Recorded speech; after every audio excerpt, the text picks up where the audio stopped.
Hello guys, this is Rahul taking you to micro classes new video. हमारी BEd की daily regular classes चल रही हैं जिसमें हम अभी माइक्रो टीचिंग की स्किल्स पढ़ रहे हैं।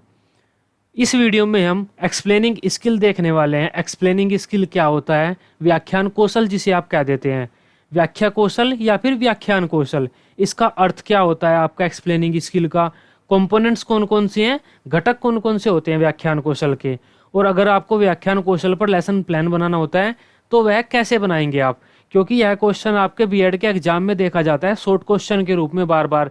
या तो आपसे पूछ लिया जाएगा एक्सप्लेनिंग स्किल के बारे में बताइए, या फिर जो आपके कंपोनेंट्स पूछ लिए जाएंगे कि एक्सप्लेनिंग स्किल के आप कंपोनेंट्स बताइए, कौन कौन से कंपोनेंट होते हैं उनके बारे में समझाइए, या फिर एक्सप्लेनिंग स्किल पर आप एक लेसन प्लान बनाकर दिखाइए अपने सब्जेक्ट के किसी भी टॉपिक पर। इस तरह से अलग अलग रूप में यह क्वेश्चन आपके पेपर में देखा जाता है। इस हिसाब में यह क्वेश्चन आपका इंपॉर्टेंट क्वेश्चन हो जाता है। अब हम बात कर लेते हैं आपकी व्याख्यान कौशल या एक्सप्लेनिंग स्किल क्या होता है। व्याख्यान कौशल आपका हर जगह अलग अलग नाम से आपको देखने को मिल सकता है। कहीं पर आपको व्याख्यान कौशल लिखा हुआ मिलेगा, कहीं पर आपको व्याख्या कौशल लिखा हुआ मिलेगा, एक्सप्लेनिंग स्किल मिल जाएगा, या फिर एक्सप्लेनेशन स्किल मिल जाएगा। इसके अलावा भी एक दो नामों से आपको मिल सकता है, जैसे स्किल ऑफ एक्सप्लेनेशन, इस नाम से भी आपको यह कौशल देखने को मिल जाएगा। इसके अलावा आपको कहीं कहीं पर लेक्चर मेथड भी देखने को मिल सकता है। इसका मतलब भी आपका व्याख्यान कौशल ही है। आप कंफ्यूज मत होना, एक ही स्किल है, यह अलग अलग नहीं है। कुछ बच्चे कंफ्यूज हो जाते हैं कि ये स्किल अलग अलग तो नहीं है, इस वजह से मैंने सभी नाम आपके यहाँ पर लिख दिए। छोटा सा ही टॉपिक है आपका व्याख्यान कौशल, क्योंकि लेक्चर आप बचपन से सुनते आ रहे होंगे। आज लेक्चर के बारे में ही आपको पढ़ना है, इतनी समस्या नहीं होगी आपको समझने में। सबसे पहले बात कर लेते हैं आपकी माइक्रो टीचिंग की। माइक्रो टीचिंग में आपको व्याख्यान कौशल की प्रैक्टिस करनी होती है। माइक्रो टीचिंग में आप अपने ही क्लासमेट के साथ रोज अलग अलग स्किल की प्रैक्टिस करते हैं। एक दिन आपने व्याख्यान कौशल ले लिया, अब आप घर से कोई भी टॉपिक तैयार करके लेके आएंगे कि आज मैं इस टॉपिक की एक्सप्लेनेशन ऐसे करूँगा। ठीक इसी प्रकार सभी बच्चे अपने अपने टॉपिक की एक्सप्लेनेशन घर से तैयार करके लाएंगे और कॉलेज में आकर प्रैक्टिस करते हैं। उसके बाद अपनी कमियों को दूर करते हैं। माइक्रो टीचिंग में आप ऐसा ही करते हैं, रोज एक स्किल सीखते हैं। नहीं, जब तक वह स्किल आप पे नहीं आ जाती तब तक आप स्किल सीखते ही रहते हैं। वह इसी कड़ी में आपके व्याख्यान कौशल का भी नाम आ जाता है। व्याख्यान कौशल में आप यह सीखते हैं किसी पाठ में जो टॉपिक्स होते हैं उन टॉपिक की व्याख्या कैसे की जाए, बच्चों को वे टॉपिक आपको बोलकर कैसे समझाने हैं, लेक्चर कैसे देना है आपको क्लास में। व्याख्यान कौशल की अगर डेफिनेशन की बात की जाए, छात्रों के सामने जो पाठ्य वस्तु है, जो टॉपिक है, जो कंटेंट है, उसके जो सिद्धांत हैं उन्हें सबसे सरलतम रूप में प्रस्तुत करने की प्रक्रिया ही व्याख्यान कौशल कहलाती है। जो टॉपिक आप बच्चों को समझाना चाहते हैं उसे सबसे ईजी तरीके से कैसे उनके सामने प्रेजेंट कर सकते हैं आप, यह सीखना ही व्याख्यान कौशल होता है। इसे ही आपको टीचिंग में सीखना होता है, माइक्रो टीचिंग में, जब आप व्याख्यान कौशल की प्रैक्टिस कर रहे होते हैं। अब हर स्किल के कुछ ना कुछ घटक होते हैं, कंपोनेंट्स। घटक का मतलब होता है उस स्किल को प्रयोग करते टाइम आपको किन किन बातों का ध्यान रखना है। हमने व्याख्यान कौशल के साथ ये 8 घटक लिए हुए हैं। अलग अलग किताबों में आपको अलग अलग घटक देखने को मिल सकते हैं, क्योंकि घटक निश्चित नहीं होते।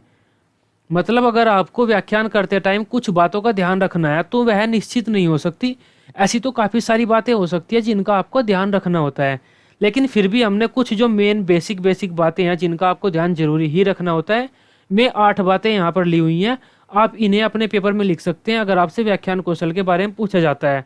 अब हम बात कर लेते हैं व्याख्यान कौशल में कि घटक होते क्या हैं ये। अब हम एक एक कर इन कंपोनेंट्स को देख लेते हैं, इनका मतलब क्या होता है। सबसे पहला कंपोनेंट है हमारा उपयुक्त प्रारंभिक कथन का प्रयोग। मतलब जब हम उस टॉपिक की व्याख्या करने की शुरुआत कर रहे हैं, कोई टॉपिक हमने लिया, उसकी बच्चों के सामने व्याख्या करनी है, उसे बच्चों को समझाना है। अब उसकी शुरुआत कैसे करेंगे, वह अच्छी प्रकार होनी चाहिए। पहला कंपोनेंट हमें यह कहता है। बिगिनिंग स्टेटमेंट मतलब आपकी शुरुआत सही होनी चाहिए। शुद्ध एवं स्पष्ट भाषा का प्रयोग, भाषा आपकी शुद्ध होनी चाहिए, ग्रामेटिकली अशुद्ध नहीं होनी चाहिए। आप गांव के वर्ड बोल रहे हैं, स्पष्ट होनी चाहिए। ऐसा भी नहीं है आपने मानक भाषा का प्रयोग कर दिया, शुद्ध हिंदी का प्रयोग कर दिया, बच्चों की समझ में भी नहीं आ रही। स्पष्ट होनी चाहिए वह भाषा जिसे बच्चे आसानी से समझ लें।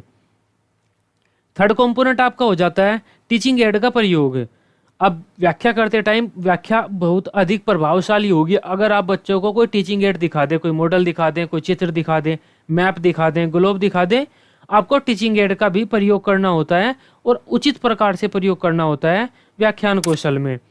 फोर्थ कंपोनेंट हमारा आ जाता है बोधगम्य प्रश्न करना।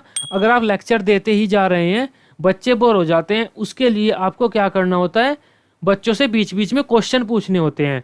फोर्थ पॉइंट हमें यह कहता है, फोर्थ कंपोनेंट हमें यह बताता है कि हमें व्याख्यान करते टाइम, लेक्चर देते टाइम बच्चों से क्वेश्चंस भी पूछने हैं, आस्किंग क्वेश्चंस। फिफ्थ हमारा कंपोनेंट हो जाता है विचारों में क्रमबद्धता होनी चाहिए। जो आप बात कह रहे हैं, वन बाय वन जो आप बातें कह रहे हैं, वे आपस में जुड़े हुए होने चाहिए। ऐसा नहीं होना चाहिए आपने एक बात अमेरिका की दूसरी बात डायरेक्ट आपने हिमालय पर्वत की कर दी।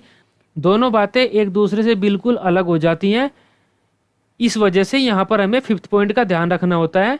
जिस टॉपिक के बारे में हम बता रहे हैं और जो जो बातें कह रहे हैं वह आपस में जुड़ी हुई हो, एक दूसरे पर निर्भर हो।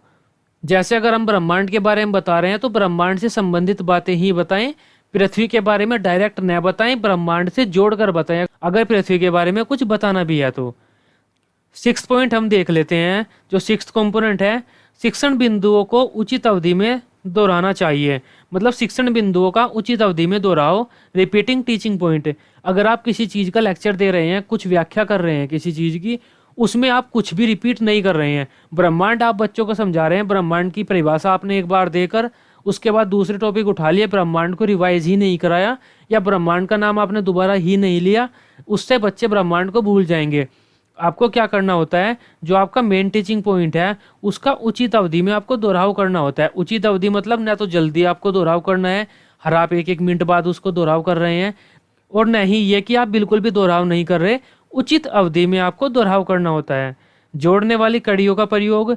जोड़ने वाली कड़ियाँ मतलब जो आपके वाक्यों को आपस में जोड़ें, जैसे कि ये जैसे कि भी आपकी एक तरह से जोड़ने वाली कड़ी ही है। अगर हम इसे देखें तो अर्थात, इसलिए, इस तरह के जो छोटे छोटे वर्ड हम यूज करते हैं ना बीच में, अतः, सो, देयर आफ्टर, जो इस तरह के छोटे छोटे वर्ड हम बीच में यूज करते हैं, इन्हें हम जोड़ने वाली कड़ियाँ कहते हैं। आपने इस तरह के वर्ड प्रयोग किए हैं या नहीं किए हैं, ये बात आपकी इस कंपोनेंट में देखी जाती है। अगर एट्थ कंपोनेंट की बात करें हम, तकनीकी शब्दों का अर्थ बताना। अगर आप ब्रह्मांड को पढ़ा रहे हैं, आपका टॉपिक है मेन ब्रह्मांड, ब्रह्मांड का अर्थ तो आप बताएंगे ही, लेकिन अगर ब्रह्मांड के साथ साथ बीच में गैलेक्सी एक वर्ड आ गया, आप उस वर्ड को बिना बताए नहीं छोड़ सकते, आपको गैलेक्सी का अर्थ भी बताना होगा। यह कहता है आपका आठवां कंपोनेंट। जो भी आपके मेन टॉपिक से अलग तकनीकी वर्ड आ रहे हैं जिन्हें बच्चे नहीं जानते, आपको उनका अर्थ भी बताना होगा। यह आपके 8 कंपोनेंट हो जाते हैं, पेपर में आपको लिखने होते हैं। आई होप अब सभी कंपोनेंट्स का आपको अर्थ क्लियर होगा। इन कंपोनेंट्स को आपको प्रयोग भी करना होता है जब आप लेसन प्लान बनाते हैं।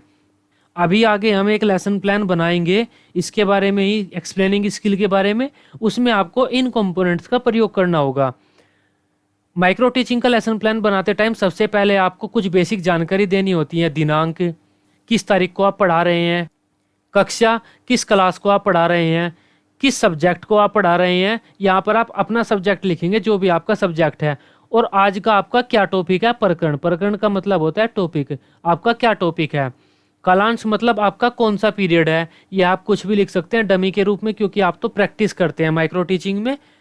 सही लिखे भी नहीं भी लिखे कोई दिक्कत नहीं है। समयावधि आप अधिकतम 10 मिनट लिख सकते हैं। ये आपके टीचर आपको बता देते हैं कि आपको कितने मिनट में इस टॉपिक को ख़त्म करना है। यह बेसिक डिटेल आपको शुरू में लिखनी होती है। उसके बाद आ जाता है आपका statement of aim. Statement of aim मतलब उद्देश्य कथन। इसमें हम बच्चों को आज के टॉपिक का नाम बताते हैं। स्टेटमेंट ऑफ एम में जो स्टेटमेंट ऑफ एम है वह इंट्रोडक्टिव क्वेश्चन में तो सबसे बाद में आएगा, प्रस्तावना कौशल में। लेकिन प्रस्तावना कौशल के अलावा चाहे कोई सा भी कौशल हो आपका माइक्रो टीचिंग का, उसमें यह पहले ही आएगा, मेन लेसन प्लान से पहले। आपको इस तरह से अपना उद्देश्य कथन कहना होता है। आज हम सौरमंडल प्रकरण का अध्ययन करेंगे, जो आपका टॉपिक है उसे यहाँ पर रखेंगे, या फिर आज हम सौरमंडल के बारे में पढ़ेंगे। हमारा टॉपिक सौरमंडल है, तब हम यहाँ पर सौरमंडल लिख देंगे कि आज हम सौरमंडल के बारे में पढ़ेंगे। और उसके बाद आपका मेन लेसन प्लान आता है। माइक्रो टीचिंग का लेसन प्लान आपके 3 भागों में विभाजित होता है। सबसे पहला हो जाता है आपका छात्र अध्यापक क्रियाएं, मतलब आप जो क्रियाएं करेंगे वह यहाँ पर आएंगी। दूसरा आपका आ जाता है छात्र क्रियाएं, मतलब बच्चे जो क्रियाएं करेंगे यहाँ पर आएंगी। तीसरा आपका आ जाता है घटक कंपोनेंट्स। आपने ये टॉपिक पढ़ाए हैं, ये सब आपने पढ़ाया है यहाँ पर। इसे पढ़ाते टाइम आपने कौन कौन से घटकों का प्रयोग किया है वह आप यहाँ पर रखेंगे इस रो में। यहाँ पर आप उन घटकों का प्रयोग करेंगे और कौन से घटकों का आपने प्रयोग किया है उनके बारे में आप यहाँ पर लिखेंगे। हमने यहाँ पर नंबर लिख दिए हैं, ये नंबर आपके में ही है जो आपके यहाँ पर थे। 1 2 3 ये आपके नंबर्स हैं, हमने नंबर लिख दिए हैं।